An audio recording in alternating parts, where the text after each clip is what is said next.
Former Dodgers pitcher Jim Gott has spent over 4 decades in the big leagues and currently serves as a pitching coach for the Dominican Summer League. He's a father to 6 children, 2 whom have autism. And Jim Hill caught up with Gott for this week's edition of Boys in Blue. Boys in Blue, sponsored by Capozio Buick GMC. Isn't it amazing the wonderful stories that baseball players have that last you a lifetime, really? They really do. It's wonderful. I mean, Kathy and I just go back. We've been married 34 years now, and we go back that we met on the field at Dodger Stadium my first year in 1990, and we've been married ever since. Let's talk just a little bit about your baseball career, because you were really, really, really good. Very blessed. I look at Jim, and I know that you know this too, but now being over on the other side, on the coaching side, and just seeing how many things go into being able to make it in the big leagues, but also to stay in the big leagues, and the amount of people that it takes for that to happen. So playing for the Dodgers was a dream come true for you, wasn't it? Wow. Are you kidding me? Somebody was asking me about great managers that I played for, and I was really lucky to play for Jim Leyland, Bobby Cox, Roger Craig, but obviously my favorite is Tommy Lasorda, because I grew up a Dodger. I graduated from high school in '77 when all of those guys that I got to know later on in my life, Yeager and Pedro Guerrero and Garvey, but playing for Tommy Lasorda and the pride that he would always talk about being a Dodger, and you play for the name on the front of your chest. I mean, I heard it when I was a kid, and then I got a chance to play with him. And I remember the first time that I played the Pirates after I got traded away and was playing for the Dodgers, Jimmy Leland, "Hey, Goddard, so great to see you. Good job. I hope you don't get a save tonight, but if you do, you better not hug Tommy Lasorda." And so I got in at the very end.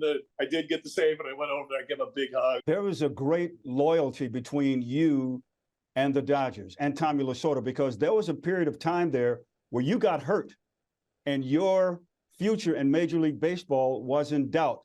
Still, the Dodgers gave you a multi-year $1 million contract. What did that tell you about the confidence that Tommy Lasorda had in you?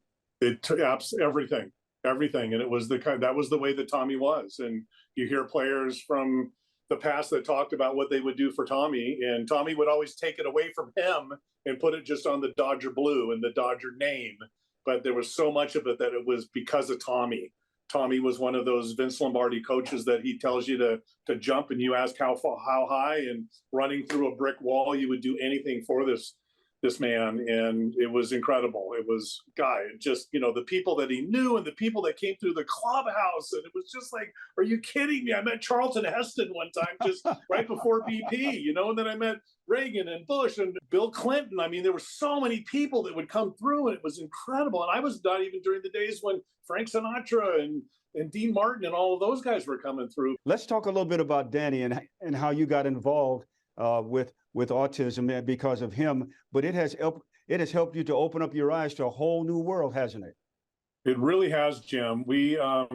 I was married before. I have 4 kids from my first marriage. My first son, CJ, who's 36 now, lives back with his mom in Pennsylvania. But right when Kathy and I got married, CJ was just being diagnosed. His mom was overwhelmed, and he moved in with Kathy and I. I was able to get with the top people in Southern California, so that when our son Danny was born 3 years later, it was just like, you know what, he's not reaching his milestones. So when you're normally being diagnosed around 3 years old, pre-kindergarten, our son Danny was being diagnosed at 1.5 years. And then Danny's Farm is a nonprofit, employs special needs adults. It's around animals, and that's what Danny has done. And Danny has kind of morphed into, Danny does a podcast called Farmer Danny Show on YouTube, and that's been a wonderful thing for him to gain a sense of confidence, have a mission like we all want in our lives, and a community to be part of, and it's been really a really cool thing.